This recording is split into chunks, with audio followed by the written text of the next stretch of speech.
Google is set to unveil the Pixel 9 series next month. New details about the upcoming Google flagship phone suggest the new Pixel series will finally get a much needed upgrade.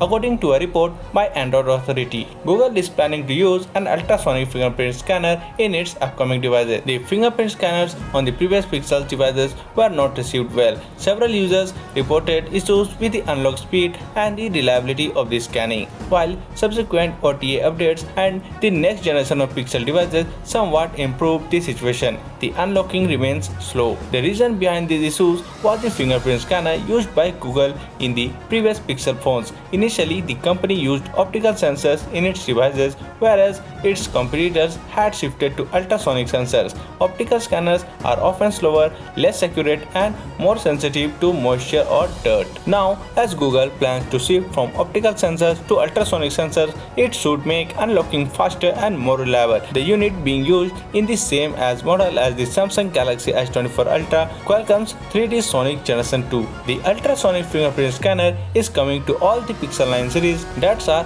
Pixel 9, Pixel 9 Pro and Pixel 9 Pro XL, except the Fold, which has its fingerprint scanner in the power button. Google recently confirmed the launch date of the Pixel 9 devices. The flagship devices will debut on August 13. The company usually unveils its new devices in October every year, but this time Google has changed its strategies. Google reportedly wants to launch the Pixel 9 series before rival Apple introduced its iPhone 16 lineup in September. The Pixel 9 version is expected to have a 6.24-inch display, while the Pixel 9 Pro and Pixel XL are expected to come with 6.24-inch and 6.73-inch screens.